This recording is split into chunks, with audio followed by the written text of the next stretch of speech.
Bom, estamos ao vivo para mais uma transmissão aqui pelo site Mulheres Imobiliário. Você que nos assiste hoje aqui pelo site, nossa estreia, uma transmissão ao vivo. Hoje nós temos um convidado muito especial. A gente vai falar sobre a importância da temática diversidade e igualdade no setor e a retomada pós-pandemia, com um encontro que eu considero histórico para nós, Mulheres Imobiliário, com o presidente do Secov São Paulo, Basílio Jafé, que eu já agradeço a sua participação e presença aqui no nosso painel. Obrigada, seja muito bem-vindo a esse espaço Mulheres do Imobiliário. Elisa, muito obrigado. Obrigado a todas vocês. Boa tarde a todas e todos que estão nos assistindo. Um grande prazer, uma honra ter sido convidado por vocês e acredito que na próxima hora vamos conseguir bater um papo bastante agradável e produtivo. Bom, eu preciso fazer aqui só uma explicação sobre o nosso grupo, que hoje é um movimento. Nós somos o primeiro grupo feminino do setor imobiliário preocupado com a equidade de gênero em toda a cadeia produtiva, e o nosso objetivo é reconhecer o espaço que conquistamos até aqui, reforçando o nosso papel e importância no setor, nos unindo em uma rede de apoio recíproca para propagar, apoiar e capacitar as mulheres. Quem quiser, já que você está aqui no nosso site, percorra pelo site e você pode fazer parte, você mulher que atua no setor imobiliário, clicando na abinha Faça Parte. Segundo dados do IBGE, o número de mulheres que são responsáveis financeiramente pelos domicílios vem crescendo a cada ano e já chega a mais de 34 milhões. Quase metade dos lares brasileiros é sustentada por mulheres. Bom, Basílio, como presidente do maior sindicato patronal da América Latina, qual a sua visão a respeito da representatividade feminina no nosso setor, pelas empresas do setor? Tem aumentado muito, Elisa, e isso é uma coisa bastante auspiciosa. A gente tem notado, quando eu me formei, long time ago, eu me lembro, eu sou da turma de 79 da Escola Politécnica, nós éramos 200 engenheiros civis e tinham 3 moças apenas. É o fim da picada. Mas hoje a gente já observa, e moças, né, trabalhando num canteiro não se via, de maneira alguma.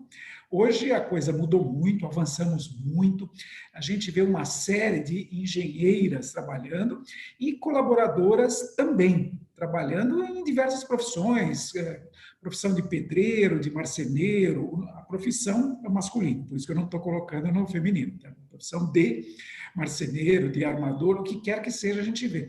Mas o mais bacana de tudo isso é que as moças que estão nos canteiros são absolutamente respeitadas, como qualquer pessoa tem que ser. Não é feita nenhuma diferença, não é porque a engenheira é uma moça e tem lá um bando de homens sob as ordens dela que o pessoal vai falar qualquer coisa. Muito pelo contrário, é talvez até mais respeitada em função disso.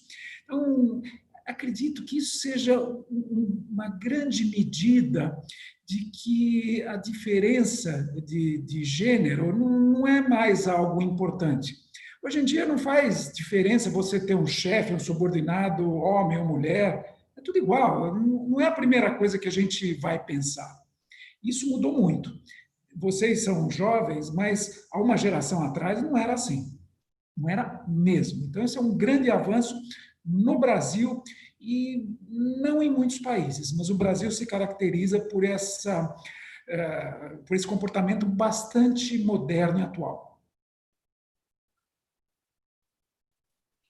Bom, agora já falando em modernidade e atualidade, a construção é a maior indústria do mundo, né? E segundo dados recentes da consultora McKinsey, mesmo fora do período agora de crise, um setor que ainda vinha procurando atingir bom desempenho. Quais os principais desafios desse setor no mundo pós-pandemia?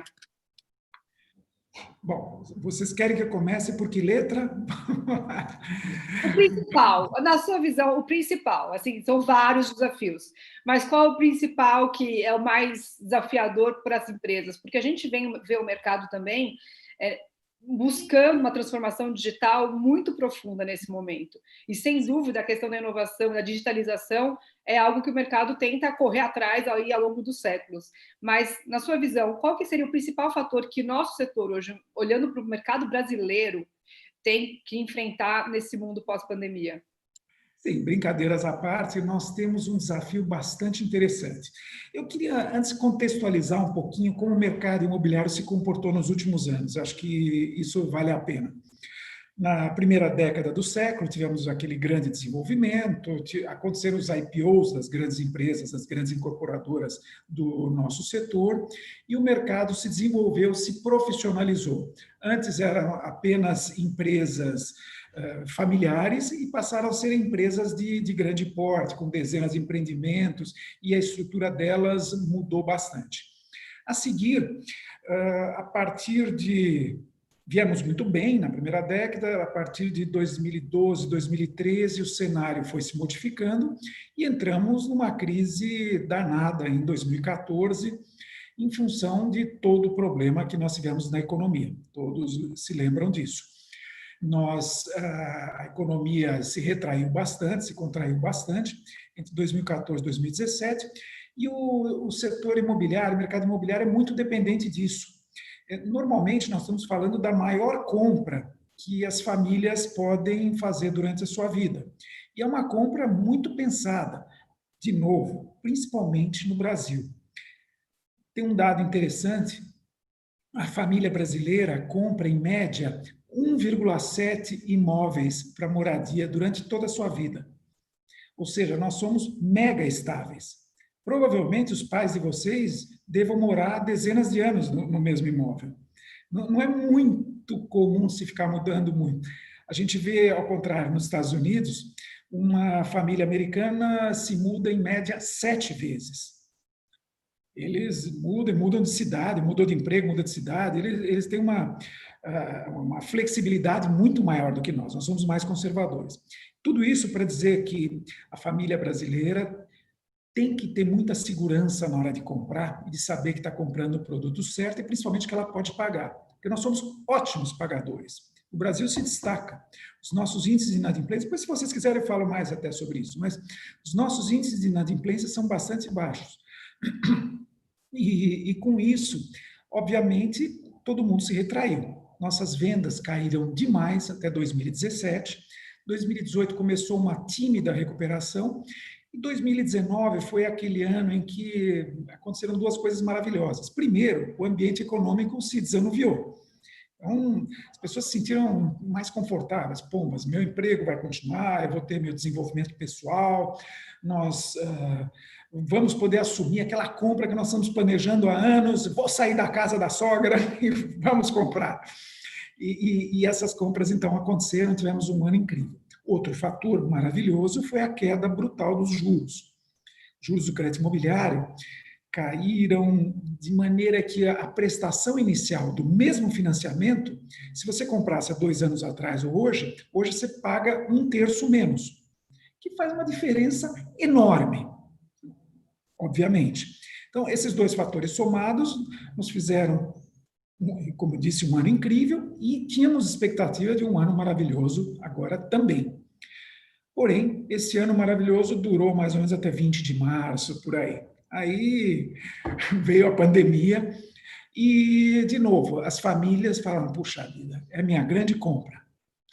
Eu não posso entrar mais nos plantões, os plantões estão fechados, estamos todos confinados. Não vou simplesmente comprar sem ter uma noção dos espaços, dos acabamentos, dos apartamentos decorados, para eu entender melhor o que a gente está comprando, e o pessoal resolveu adiar. Esse adiamento foi enorme no mês de abril. Nós tivemos um movimento, foi 35% apenas do movimento que tinha acontecido no primeiro trimestre. Quer dizer, uma queda. De cada 3 clientes, 2 resolveram adiar a compra. Em maio, a situação melhorou já um pouco. O pessoal começou a entender que essa gripezinha não era uma gripezinha. E, bom, não vamos entrar no mérito, mas enfim, não era uma gripezinha, o negócio ia demorar, falei, bom, de repente não dá para esperar, vamos comprar. E o movimento melhorou um pouco em maio, tivemos algo próximo a 50%, na realidade 51% do que se esperaria para o mês de maio. Então, metade dos nossos clientes retornaram. A partir de junho, agora nós estamos com plantões abertos, parece que nós vamos bem, o mercado respondeu bem esse mês, não vamos chegar a 100%, longe disso, mas, de uma certa maneira, podemos dizer que o mercado veio bem. E aí eu começo a responder, depois dessa enrolação, eu respondo a sua pergunta. O que muda? Muito. Muita coisa vai mudar. Vamos começando a falar de residência, a moradia. As pessoas perceberam que vão passar mais tempo em suas respectivas moradias. Então, puxa vida, o que eu quero? Eu preciso mais conforto. É um local que eu vou passar mais horas do meu dia. Primeiro, um home office, um cômodo a mais, vai muito bem. Claro, no caso de São Paulo, nós estamos falando de uma metrópole, a região metropolitana toda, de 22 milhões de habitantes. Existem todos os tipos de gostos possíveis e imagináveis. Mas a gente percebe, de uma certa maneira, que as pessoas estão buscando esse cômodo a mais para poder fazer o home office. Que eu diria para vocês que é algo muito saudável em relação no que tange a relação conjugal. Não é mole você ficar no mesmo espaço 24 horas por dia. Então, pelo menos, pô, fecha a porta, você fica na sua, eu fico na minha. Então, a coisa funciona mais ou menos assim, e esse cômodo a mais tem sido bastante requisitado, temos notado. Outra, cozinhas mais legais, mais transadas, com espaço um pouco maior, com espaço para mais equipamentos, porque, e isso estou falando principalmente de classe média e média alta. De novo, o mesmo conceito de que eu vou ficar mais tempo em casa. E, de repente, vou fazer as refeições, de repente é legal, vamos fazer as refeições juntos, tal. Então, outro ponto. Terceiro ponto, automação. Aumento enorme, brutal, do desejo das pessoas por ambientes automatizados, com mais tecnologia, que você faça tudo pelos controles remotos, lá de fora, de dentro, não importa, mas, enfim, automação é algo bastante legal.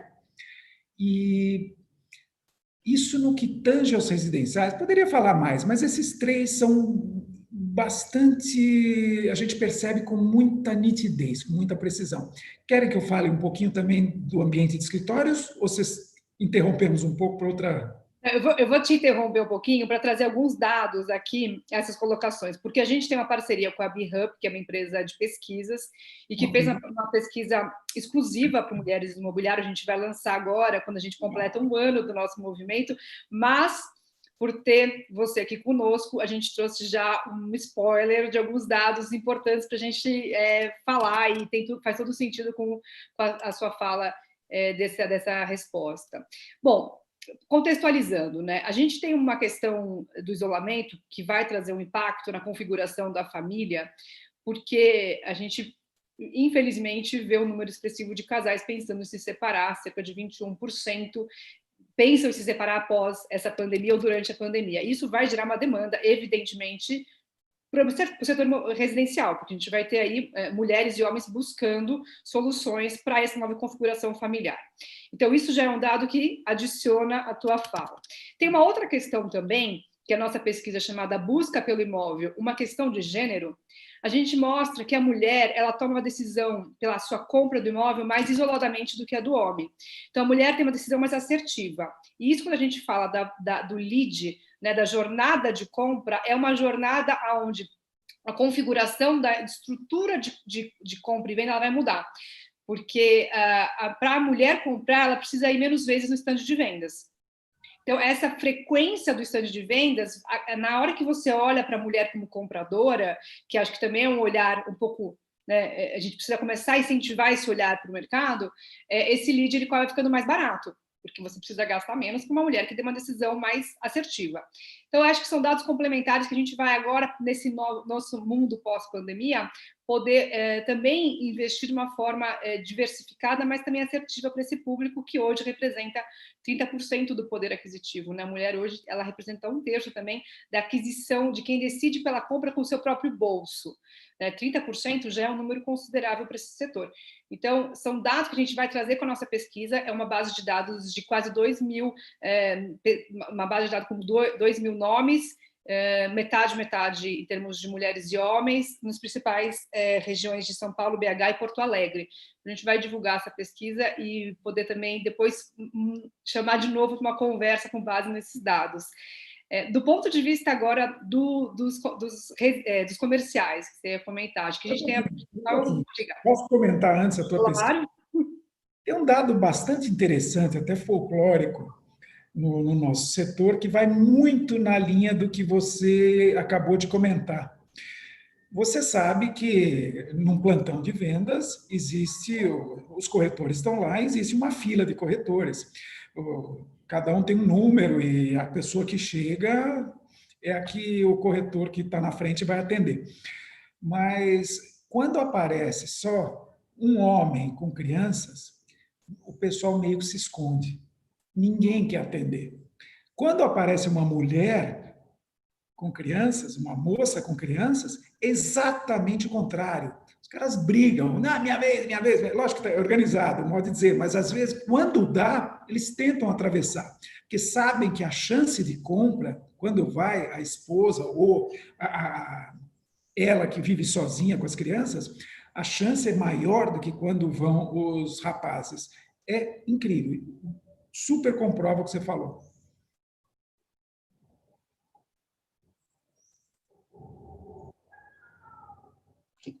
O mercado se comporta exatamente assim, a gente tem a possibilidade, tem a condição de vivenciar isso. Eu, em alguns momentos, vi exatamente isso. Quando chega, né, o pai com a criança pequena, né, então, são dois problemas, né? Primeiro que ele não consegue cuidar da criança e alguém tem que ficar tomando conta, e ele tem uma incerteza, né, uma indefinição muito grande. Então, mas eu acho que isso agora deve estar se transformando e deve mudar, né? Até pelo comportamento agora com a presença dentro dos plantões de venda, né? Então, acho que deve mudar um pouquinho. Eu queria só complementar um pouquinho que você falou do aspecto comercial. A gente tem percebido que eu tenho duas perguntas para te fazer, mas antes eu quero fazer essa colocação. A gente comentou de que as pessoas vão estar ficando mais hoje dentro das suas casas, vão estar desenvolvendo mais os espaços de convivência, né? Que é uma cozinha mais elaborada, com mais tecnologia, com mais espaço de convivência e tudo, e o home office, que eu não sei se não vão ser 2 home offices, né? Porque tem que ter um para cada um para não dar briga, né? Para o tal do isolamento, a distância social que deve existir também nesse aspecto, né? Mas com respeito às empresas, o que vai acontecer? O que você acredita que vai acontecer? Na minha visão, por exemplo, eu acredito que aquelas grandes lajes corporativas com 50 posições de trabalho, com 30 posições de trabalho, eu acho que isso deve se modificar com toda essa implantação do home office, porque você diminui despesa, você diminui locação, você diminui o tempo das pessoas, né, de convivência sem o distanciamento social, que agora vai ser uma condição meio natural, né? As lajes corporativas vão acabar sendo devolvidas e vão estar se procurando unidades menores para poder ter a sede da empresa, onde vai ter uma grande sala de reunião, um espaço de pequenas reuniões também, mas não com grande povo trabalhando, com grande pessoal trabalhando no dia a dia. Você acredita que vai acontecer isso? A capa da Veja São Paulo dessa semana é da debandada dos Faria Limers, né? Então, assim, é uma realidade muito contrária à que a gente viu há 3 meses atrás. Eu queria colocar uma opinião diferente da de vocês. Eu, honestamente, não acredito muito nisso. Eu acho que é uma coisa super, assim, do momento que não vai se firmar. Vamos lá, vou tentar. Podemos até debater, vai ser muito gostoso, mas eu queria colocar argumentos para uma outra posição. Primeira delas, é imprescindível numa empresa você ter a cultura corporativa. E você não faz cultura corporativa, você não participa de cultura corporativa com o home office.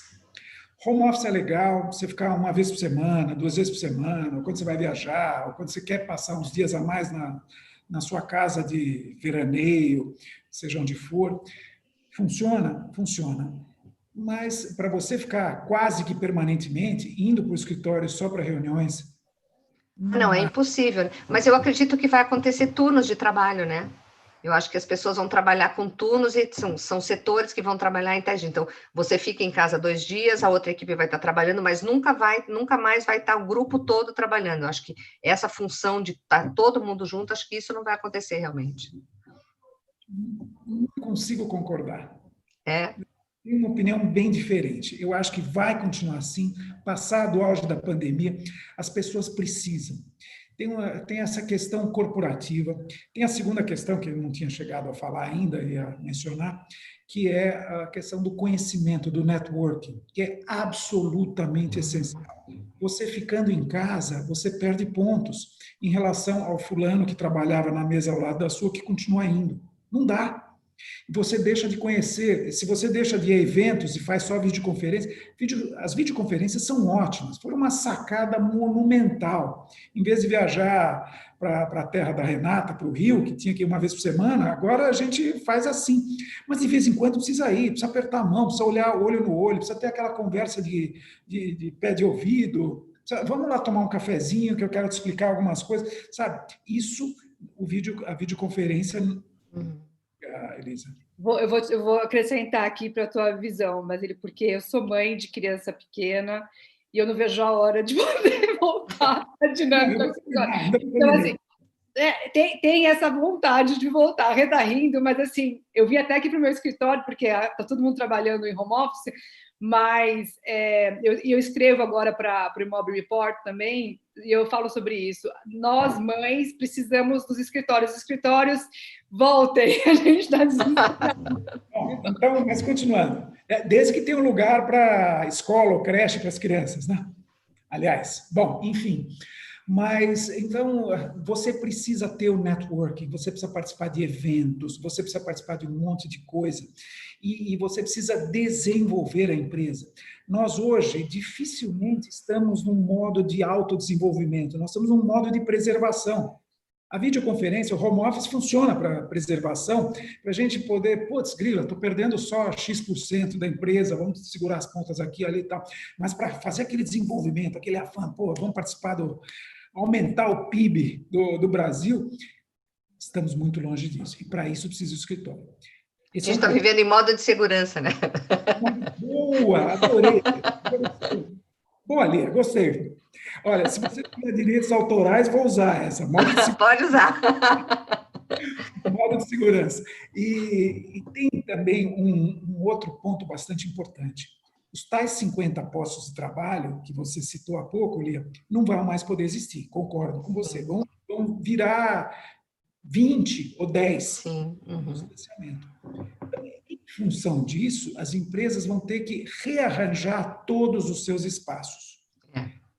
Esses espaços vão ter que prever novos tipos de convivência. Aquela história das empresas super modernas, tem aquele espaço maravilhoso para o café, que você põe a ficha é coisa velha. Você tira o cafezinho, tira isso, tira aquilo, e convive, mudou.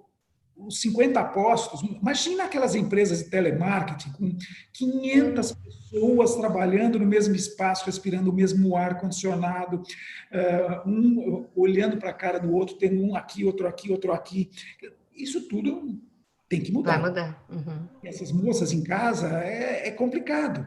Esse pessoal em casa é complicado. Então, respondendo ainda a pergunta da Elisa, vai mudar muito o conceito interior dos escritórios. Então, acredito, sim, que as lajes vão continuar grandes, só que vão mudar completamente os seus esquemas. De novo, a automação vai ser mega, hiper mais importante, vai dar pleonasmo, mas tudo bem.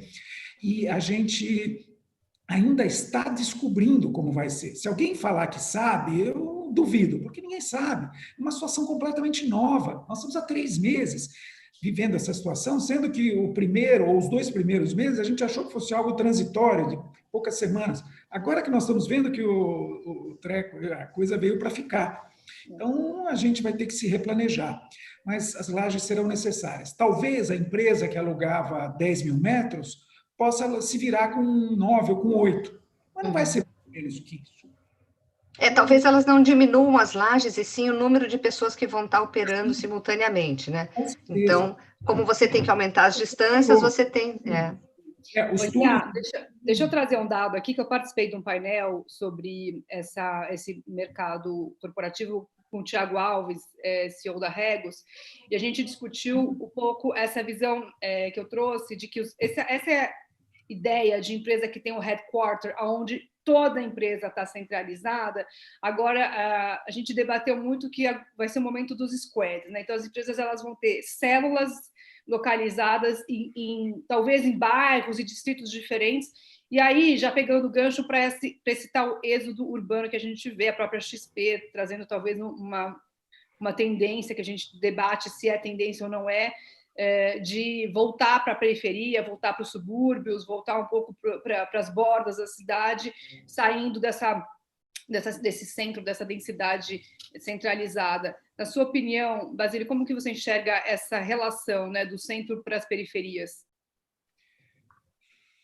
Vocês vão me bater, mas, de novo, eu não acredito que seja um movimento muito grande. Porque as pessoas têm necessidade também de viver nesse centro. O homem é um animal gregário. Nós não somos misantropos, nós temos necessidade de viver em sociedade. Nós gostamos daquele prazer de, pombas, acabou o dia, ou chegou o fim de semana, vamos para cinema está meio difícil, mas vamos assistir uma peça, assistir um negócio qualquer, vamos para um restaurante legal, curtir. Alguém gosta de entrar num restaurante vazio, onde você é a única mesa com gente? A gente não gosta, ainda mais brasileiros. Pode ser que o norueguês até goste e sinta em casa, mas não nós. Pelo amor de Deus, nada contra os noruegueses, apenas eles são diferentes. Tem uma piadinha correndo por aí que disse que agora, após pandemia, os escandinavos estão diminuindo o distanciamento social para apenas 2 metros. Mas, falam isso da gente aqui em Curitiba, sabe que não é verdade, mas tudo bem. Mas não é verdade mesmo. E nós, brasileiros, o que mais a gente está sentindo falta é abraço, beijo nos amigos e tal. Então, nós somos animais sociais. Nós queremos. Então, tudo bem, você quer passar uns dias fora? Ok. Mas você vai mudar para um município a 400 quilômetros de São Paulo, quando a tua empresa continua em São Paulo. Município esse que tem só um restaurantezinho que funciona como padaria durante o dia e armazém à tarde e serve refeições à noite? Não, você não aguenta. Você aguenta uma semana, aguenta 15 dias, mas a vida, não.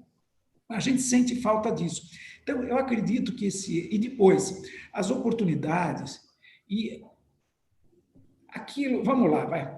Aquilo que é a maior descoberta do século XXI, talvez, que é o seu maior ativo é o seu networking, você deixa de ter. É importantíssimo. Hoje, vou exagerar um pouquinho, mas para colocar o ponto, você mede uma pessoa pelos contatos que tem no celular. É assim. Nós somos assim. Então, eu não acho... Pode ser que daqui a 6 meses, se vocês me convidarem de novo, seja para dizer, pô, Basílio, você falou um monte de besteiras aquele dia, olha como tudo aconteceu de outro jeito. A gente não sabe. Nós estamos todos aprendendo e tentando raciocinar sobre hipóteses. Mas eu ainda não consigo acreditar que isso seja possível. Não vai demorar tanto. A gente vai te convidar provavelmente o mês que vem para o lançamento da nossa pesquisa de 1 ano, tá? Mas já fica aqui o pré-convite. Mas acho que esse debate... Mudou muita coisa, não vai dar para acontecer.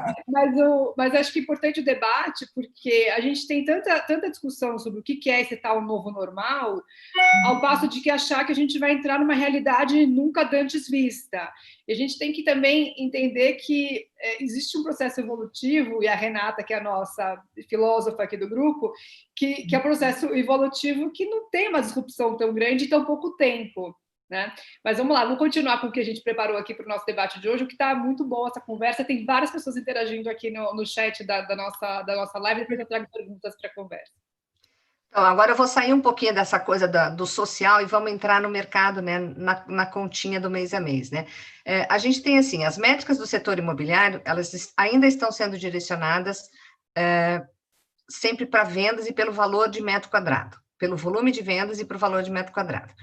De que forma que a gente pode incentivar que esses índices do mercado passem a apurar os dados de crescimento relacionados a uma nova dinâmica, como o foco entre o cliente e branding?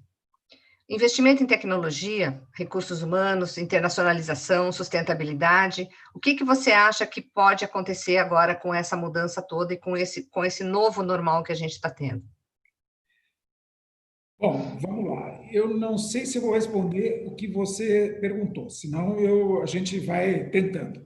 Mas, certamente, nós vamos vender produtos diferentes.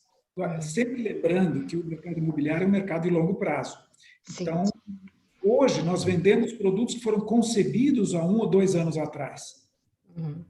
Então, talvez o ano que vem a gente consiga vender produtos pós-pandemia, vamos dizer assim. Certamente, se eu compro um terreno hoje, eu não vou lançar venda amanhã, por óbvio. Então, nós vamos vender apartamentos diferentes, mas um imóvel é uma soma de centenas de fatores. Vocês sabiam que nós usamos cerca de 3.000 materiais diferentes, tipos de materiais diferentes para construir um único apartamento? É uma coisa, é uma diversidade muito grande. O valor do imóvel é dado por, em primeiro lugar, pela localização e, em segundo lugar, por todo esse conjunto. Então, esse conjunto vai mudar e certamente vai haver uma diferença entre imóveis novos. Essa é a diferença entre imóveis novos e imóveis mais antigos. Os imóveis mais antigos não têm alguns dos confortos que os mais novos... Conforto não é uma palavra, as adequações ao mundo moderno que os mais novos têm. Então, isso pode dar uma diferenciação. Mas eu não sei se é isso que você perguntou. Não, eu acho que uma das questões é essa, né? Primeiro, que o que está no mercado hoje não tem a correlação com a pandemia. Então, o que está no mercado é o que já estava preparado, o que está lançado, e o que vai ser lançado brevemente ainda tem essa mesma contextualização, porque são coisas que já estavam aprovadas, você não tem como voltar atrás e reaprovar todo o projeto, a mecânica disso interna é muito demorada, então... Mas, desculpe te interromper. Não, pode continuar. O mercado é muito ágil. De repente, aquele cômodo que tinha sido planejado para ser o terceiro dormitório já virou home office. Com certeza. A cozinha já virou, né, um espaço gourmet maior, né? Então, muito daquele incentivo que você tinha para fechamento da sacada, você recuou para deixar um espaço aberto, né? Então, quer dizer, tudo isso são apelos de venda que o mercado consegue rapidamente fazer, né? A automação não vai mudar o projeto do prefeito. Então, sabe, isso, o pessoal é mega ágil, você já vai ver coisas mais estruturais, aí não dá para mexer. Né? Sim. Então, é bacana, porque ao mesmo tempo é algo de longo prazo, mas onde a adaptação é muito rápida. Deixa eu complementar, só até um questionamento meu sobre essa pergunta da Lia, mas a gente tem um relatório agora recente da McKinsey, que ela divulgou no começo desse mês, que é o The Next Normal in Construction, que é o novo normal na construção, que ela traz 9 principais fatores de transformação da indústria nesse pós-Covid. E destaca alguns deles, que é o que a Lia trouxe, né? Investimento em tecnologia, investimento em recursos humanos e sustentabilidade. O que a gente vê é que o nosso setor ele é muito pautado na métrica de VGV metro quadrado. Né? Então, vendeu X números de VGV nesse mês e o metro quadrado variou de tanto a tanto por metro quadrado em reais. Agora, existem outras métricas que outros setores usam, como o quanto essas empresas estão mobilizando para investir na sustentabilidade, em ações sociais. A gente vê o próprio Jornal Nacional trazendo a Solidariedade SA, como as empresas estão investindo, né, na luta contra o Covid. Então, que outras métricas o mercado pode olhar além de VGV e metro quadrado? Vamos lá. Se você tem um Corolla, se você tem um Corolla preto, e a Lia tem um Corolla preto, a Renata tem um Corolla preto, vocês três têm um Corolla preto que pode ser igual, com o mesmo motor, tá? Não vou entrar nesse mérito, mas podem ser 3 carros idênticos. Então, tanto faz. Se vocês trocarem de carro um dia, não vai fazer grande diferença. Agora, não existem 2 apartamentos iguais. Primeiro, cada empreendimento está num local diferente. Pode estar na mesma rua, na mesma quadra, mas são diferentes, tem uma insolação diferente, tem planta diferente. Então, não existem 2 iguais. Você fala, pô, mas não é no mesmo prédio? É nada. Um tem a face sul, outro tem a face norte, leste e tal.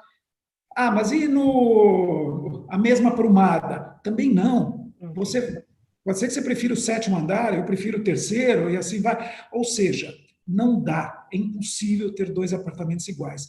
Por isso que é difícil você ter outras métricas, porque você já tem um valor individualizado, é isso que eu queria chegar, para cada unidade imobiliária, seja residencial, comercial, o que você quiser, mas existe sempre um valor individualizado para essa unidade. Então, fica um pouco menos relevante, não que não seja, mas fica menos relevante você adotar outras métricas.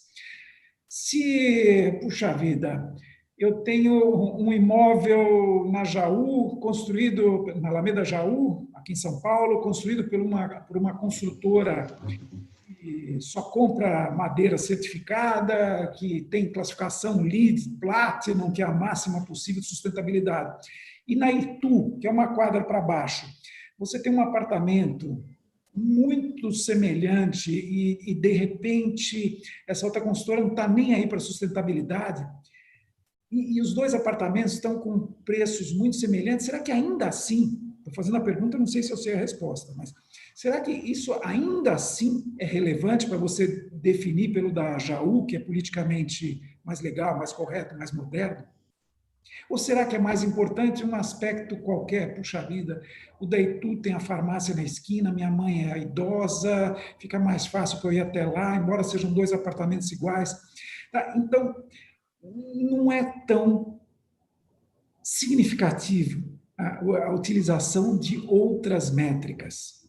Agora, isso para unidades prontas. Quando você compra na planta, aí sim, puxa, essa consultora tem 500 anos de experiência, já entregou 1.200 prédios, está tudo em ordem. Essa daqui, puxa vida, já soube que teve um problemaço não sei aonde, o primo da amiga da minha irmã falou que tem um problema financeiro e tal. Aí sim é uma métrica importante. Não é a resposta que você estava buscando, mas eu sinto que é por aí, Elisa. Não, acho que é por aí. A gente podia depois refletir juntos como que o sindicato pode ajudar a identificar essas dinâmicas do mercado, porque é uma métrica, cada vez que se mostra relevante na decisão, na jornada de compra. A gente precisa orientar também esse consumidor a saber escolher quais são as empresas que trabalham com esses dados. Isso sim, nós orientamos. Sim. Empresas, você tem que pesquisar muito. Bom, aqui são aquelas orientações que todo mundo conhece, mas não custa repetir. Veja, se você está indo atrás do imóvel da construtora XPTO, veja o que ela já entregou. Vá nos edifícios, converse com as pessoas estão satisfeitas, são bem atendidas. Se nós temos um apartamento onde eu tenho 3.000 materiais diferentes, estatisticamente é muito provável que algum dia na vida você precise de manutenção. Quando isso aconteceu, ela te atendeu na boa ou ficaram enrolando? Você teve que ir até o Procon, porque os caras não resolviam de jeito nenhum? O acabamento prometido, entregue, foi diferente? As certidões estão em ordem? Eles cumprem os prazos? Eles não têm problemas financeiros, duplicata protestada, ou ações pesadas, ou algo que ameace a solidez financeira da empresa?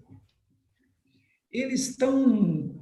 As pessoas que estão por trás são pessoas que têm tradição no ramo? Tudo isso é importante e significa essa métrica, posso chamar de intangível, talvez. É um intangível. Mas ela é uma métrica complementar, né? Ela não é decisiva, ela sempre vai estar complementando o teu histórico, né? Então... Sim, mas é por aí. Eu queria aproveitar a fala do Basílio lá atrás, de que o setor é muito rápido em atender as demandas e expectativas do mercado, e fazer o nosso jabá, que a gente tem uma camiseta do Mulheres do Imobiliário que fala que essa não é a nossa primeira crise. Então, é só ir lá na nossa lojinha, no site. Tem uma para mostrar? Fazer assim? E comprar. Não estou falando para você, não. Estou falando para a nossa audiência. E lá na lojinha, que está lá no site, a gente tem uma parceria com a Reserva, que fornece as camisetas. A Reserva tem aquela ação de que cada camiseta comprada são 5 pratos de comida. Então, ajudar todo mundo. E passa lá na lojinha. A Lia, você ainda continua com mais uma, né? Continuo, eu tenho mais uma pergunta aqui. Levando em consideração que 2021 vai dar início... Oi? Só um segundo. Ele quer falar ainda. Diga. A pergunta. Está escrito Mulheres Imobiliárias e tem alguma coisa embaixo que eu não consegui ler. São os nossos apoiadores. Ok, legal. Os nossos legal. apoiadores. Calma, não. Está escrito networking, apoio e capacitação, que é o nosso tripé do que o grupo e o movimento propõem, tá? Muito bom. Agora, a segunda é um comentário, Renata, em relação ao que você falou que a gente estava discutindo agora, que é importante. Sabe por que nós somos muito rápidos?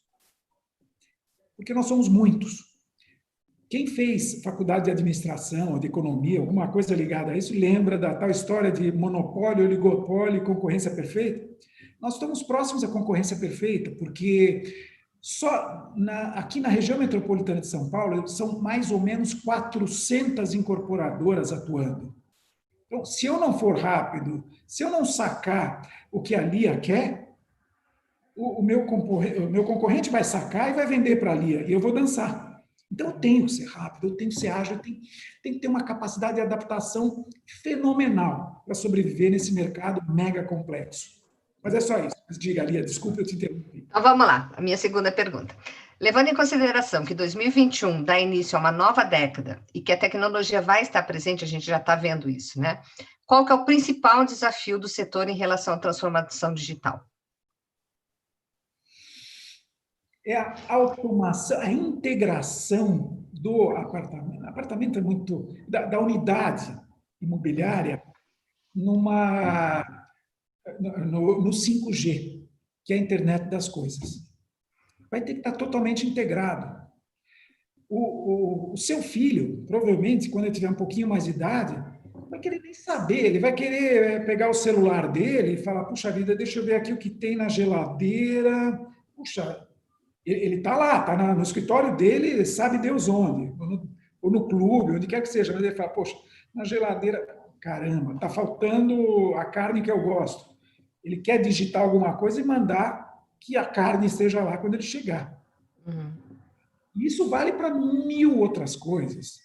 Vale até para hoje está um frio enorme, então vamos botar um arzinho no apartamento todo, esquentar o lençol, ou seja, o apartamento hoje tem que estar equipado para receber aquilo que ainda não existe, 5G no Brasil. Assim como hoje eles, principalmente os de alto padrão, já estão começando a ter tomada no subsolo para os carros elétricos, ainda são a minoria da minoria da minoria. Percentualmente não valeria a pena, porque é 0,nada% que existe carros elétricos no Brasil. Mas estamos nos preparando para o futuro. Então, 5G é essencial você se preparar. Mas isso ainda não está acontecendo, né? Então, de novo, a gente fala, é o que vai acontecer daqui para frente e que a pandemia fez o favor de acelerar, né? Na realidade, a gente teve alguns benefícios e algumas oportunidades que estão aparecendo por conta disso, né? E eu acho que isso é uma coisa bem interessante que vai nos trazer, né, essa transformação digital muito mais rapidamente, né? Uma pena que o que já está pronto e que já está sendo lançado não tem isso, né? Ainda não está com essa tecnologia embarcada, ainda não está com 5G. A tomada elétrica aqui no Sul já é mais constante, a gente já tem essa cultura aqui, já os prédios agora já tem isso, né? Mas a internet 5G, né, a gente sonha com ela, né? Ela ainda não é, né? Por enquanto ela está lá na nuvem, né? Ainda não chegou aqui, mas eu acho que já devia estar sendo previsto isso. Mas eu acredito que os empreendimentos que forem lançados a partir de 2021, talvez já tenham isso embarcado, e a gente deve isso à pandemia. Então, da mesma forma como a gente agradece ao Collor ter feito a abertura do mercado, a gente tem que agradecer à pandemia por essas oportunidades também, né? Então, eu acho que isso vai acontecer para frente. Mas agora a gente tem que pegar esse gancho da transformação digital e procurar adequar as unidades, né, as moradias, para que possam, não a 5G, não a tomada, talvez, mas itens que possam lembrar que existe uma tecnologia embarcada, né? Talvez você possa fazer, como isso não faz parte da aprovação de projeto, mas e sim do executivo, né? Então, talvez seja o caso de se repensar nesse detalhe para os executivos, né? E levar isso não só para o alto padrão. Eu acho que um grande mercado é o Minha Casa Minha Vida também, né? Sem dúvida. Então, e aí, eu acho que são os consumidores de verdade, né? Então, lógico. E tem outra. Tem hoje várias empresas que se especializaram em retrofit. sim. E, finalmente, no Brasil, se descobriu que você modernizar, se for essa palavra, apartamentos antigos, é um baita do negócio, porque esses apartamentos antigos normalmente estão em localizações espetaculares, têm um preço menor por serem antigos, por estarem às vezes, meio detonados, estão fora de moda, com cômodos que não tem nada a ver. Mas você pode fazer o retrofit deles, recuperá-los, e um dos itens mais importantes e mais caros é você refazer toda a rede eletroeletrônica desses apartamentos. Então, agora eu vou fazer o meu jabá. Eu tenho uma empresa que faz só retrofit. Uau! A minha empresa faz exatamente isso, retrofit em apartamentos com 30 anos de vida. Então, é bem isso que a gente faz. Sensacional. Caminho certíssimo, certíssimo. Parabéns. Muito legal. Basílio, agora sou eu. Vai, não podia deixar você sair daqui sem tocar em temas mais polêmicos, né? Então, vamos lá. A gente deixa o polêmico para o final, né, Rê? A pandemia destacou que os países liderados por mulheres tiveram melhores resultados no combate ao vírus. E o que você acha que o mercado da construção e o setor imobiliário podem aprender com essas lideranças? Vamos lá, vamos tentar raciocinar em cima disso e sentir também em cima disso.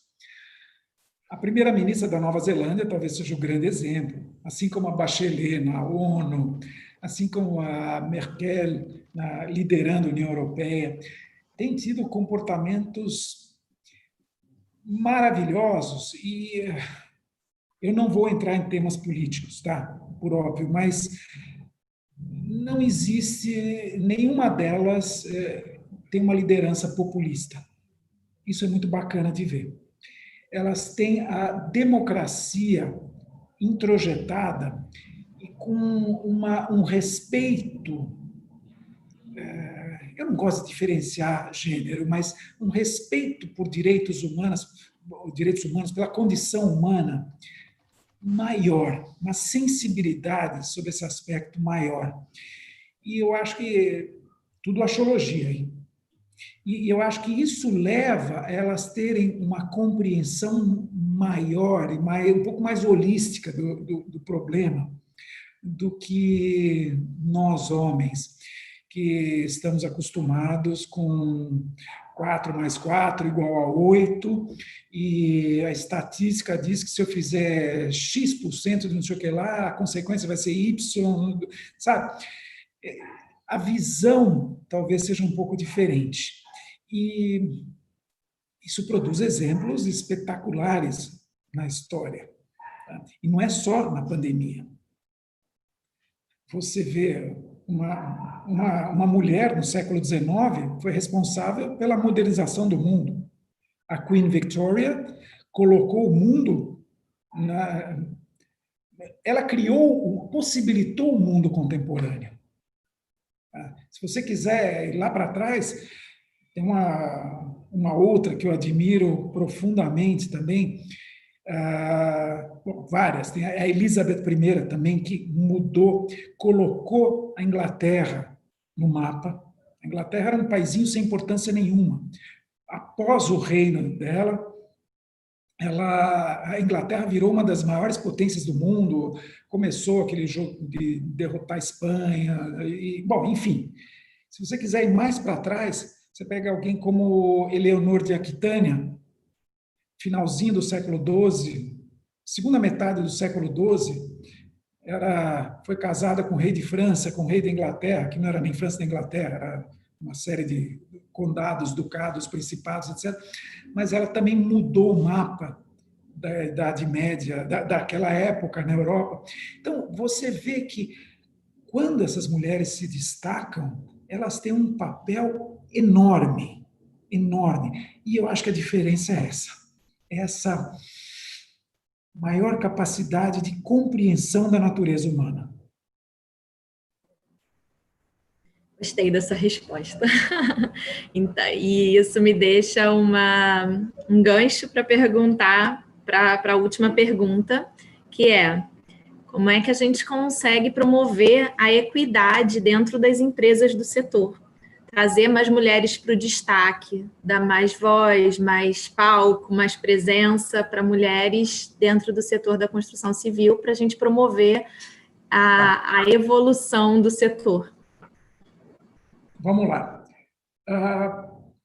Há 30 anos atrás, quando eu me sentava numa mesa no Secov, nenhuma de vocês era nascida há 30 anos atrás, quando eu me sentava numa mesa no Secov, éramos um bando de machos conversando. Há 15 anos atrás, começaram a ter, assim, uma ou outra moça junto, contribuindo, tímida, falando, posso colocar alguma vez? E geralmente era uma coisa super certeira.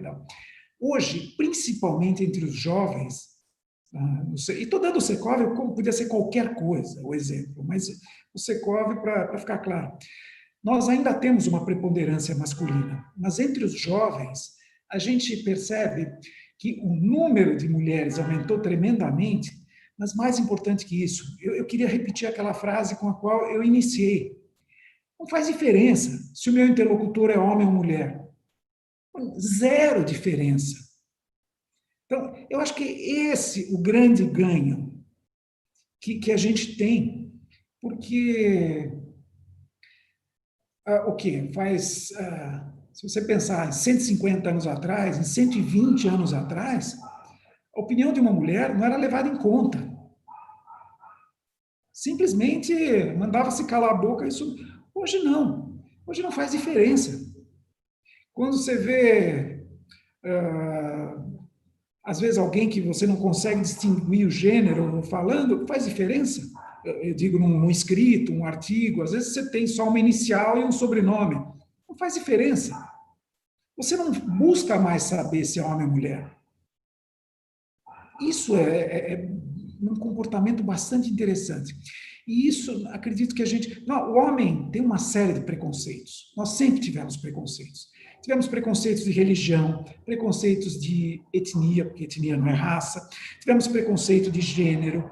Tivemos preconceitos contra ricos, pobres, ou seja, condição de vida. De todos esses, eu acredito que o que mais tem evoluído é o preconceito de gênero. É o que menos importa. Quando você vai ao médico, faz diferença se é homem ou mulher? Okay? Acho que você começou a sua fala falando sobre respeito. Eu sempre, nas nossas reuniões, ou no Conexão Mulheres do Imobiliário, eu fico tentando captar a palavra mais falada. E, ao final, eu concluo com a palavra mais falada. E aqui, não sei se já estamos a ponto de nos encaminhar para a conclusão, mas eu já vou adiantar, porque encaixa na sua fala. Você começou, e ao longo de tudo que você falou várias vezes a palavra respeito. E eu acho que isso fala muito quando a gente quer falar sobre equilíbrio e sobre equidade, né? Que o respeito é você dar atenção, olhar de novo, dar a oportunidade. E é só isso que nós, mulheres, precisamos, que a oportunidade seja dada, a palavra seja ouvida, porque capacidade a gente tem. E a partir do momento que o espaço seja aberto, que a escuta esteja ativa, a gente consegue seguir o barco a partir daí. Muito nós já evoluímos, a gente sabe que ainda tem muito a desenvolver, e é por isso que a gente existe. A gente quer agradecer muito, não sei se... Bom, eu já vou... Eu, em particular, já agradeço muito a sua presença aqui, e o Secov, por estar aqui apoiando o grupo, e eu vou passar a palavra à Elisa e à Lia para a gente liberar você em 1 hora, que foi o que a gente prometeu. Obrigada, Basílio. Deixa eu complementar só o que foi falado agora nessa última rodada de perguntas e respostas, mas eu preciso trazer aqui um dado para a gente deixar como reflexão para o setor, Basílio, e conta comigo no que você precisar em relação a isso. Mas as mulheres vão ganhar o mesmo que os homens apenas em 2085 e vão ocupar 51% dos cargos de diretoria executivo, que é o percentual que representamos hoje na população brasileira, apenas em 2126. E a mesma parcela em cargos de alta gestão somente em 2213.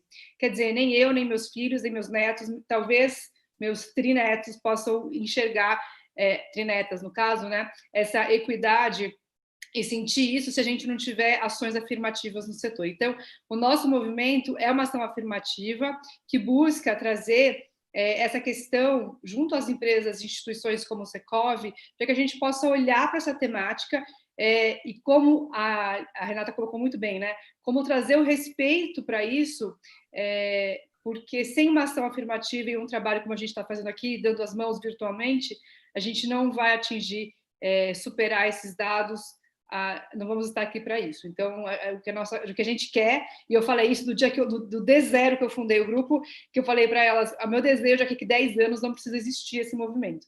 Então, eu quero que a gente possa juntos colaborar para que esse movimento não precise existir daqui 10 anos. Obrigada pela sua participação, vou deixar aqui a palavra para a Lia também agradecer, mas já deixar o nosso movimento sempre à disposição do Secov. A gente vai ter o nosso evento de 1 ano. Amanhã a gente tem um painel sobre diversidade e inclusão no setor, vai ser uma manhã inteira dedicada à questão racial, inclusão PCD, inclusão trans. Então, a gente vai falar sobre vários painéis de 20 minutos, a manhã inteira. Também conseguem assistir pelo nosso site, mulheresmobiliario.com.br. Vai ser uma manhã de debate sobre diversidade e inclusão no setor. Obrigada, Lia, você.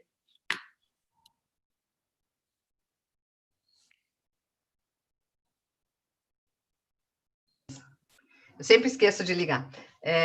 Eu queria agradecer, porque eu acho que a tua participação foi muito generosa, você conseguiu transmitir para a gente que a simpatia que existe, né, nessa união do Secov com Mulheres do Imobiliário, para que a gente possa estar sempre mostrando a nossa representatividade, para que a gente possa estar sempre divulgando as nossas ações e sempre contando com você como nosso parceiro aí nas nossas atividades. Então, muito obrigada pelo teu esclarecimento, pelas tuas colocações, eu acho que foi fundamental para que a gente possa estar sempre crescendo e esse é um dos nossos objetivos dentro dos nossos pilares, né? Então, a gente tem o apoio, a capacitação e o network.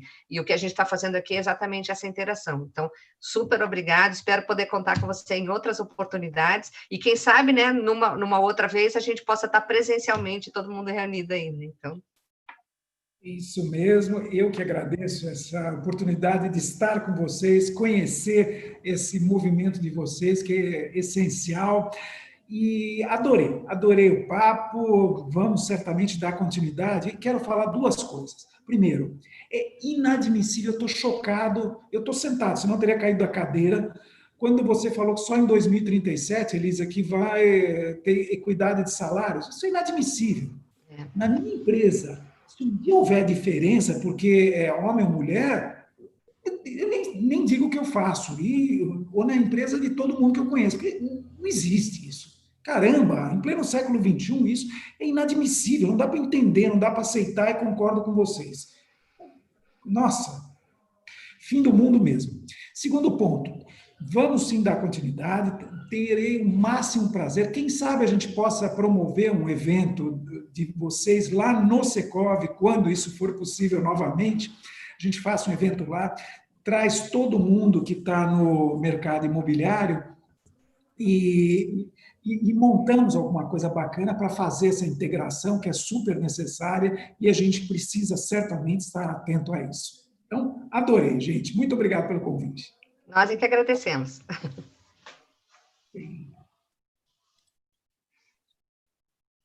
Tchau, tchau, tchau. Bom, pronto, a